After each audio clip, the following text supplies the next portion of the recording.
পেশেন্টের কাছে অনেক সময় এই কোশ্চেনটা থাকে যে টিউমারটা তো একটা জায়গায় অবস্থান করছে, কিন্তু সার্জারি না করে কিমোথেরাপির ডাক্তারের কাছে পাঠাচ্ছে কিমোথেরাপি নেওয়ার জন্য।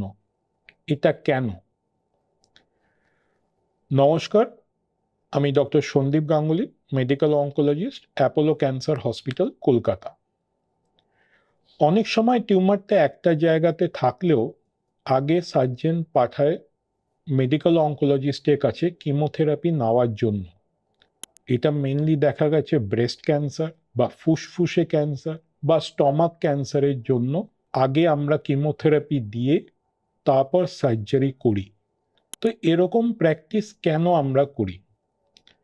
দেখা গেছে যে ক্যান্সার শুধু একটা জায়গায় অবস্থান করে না, ক্যান্সার সেলস রক্ত সঞ্চালনের রাস্তাতেও ঘোরে। তো আগে আমরা যদি কিমোথেরাপিটা দিই, তো সেই রক্ত সঞ্চালনে যে ক্যান্সার সেলসগুলো ঘুরছে সেগুলোও ধ্বংস হয়, এবং যে প্রাইমারি যে টিউমার সেটাও অনেক ছোট হয়ে যায়, যাতে ভবিষ্যতে সার্জারি করাটা অনেক ইজি হয়ে যেতে পারে।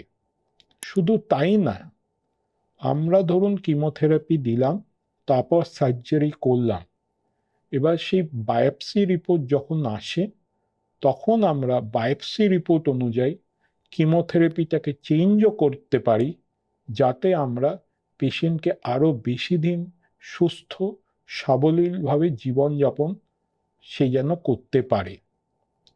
তো এই জন্যে কারোর যদি টিউমারটা একটা জায়গায় যদি থাকে এবং সার্জন যদি বলে আগে কিমোথেরাপি নিয়ে আসুন, তো আপনি আপনার ডাক্তারের কথা শুনে সেটা ফলো করবেন, কারণ ডাক্তার আপনার ভালোর জন্যই ওইটা বলছে। ভালো থাকবেন, সুস্থ থাকবেন।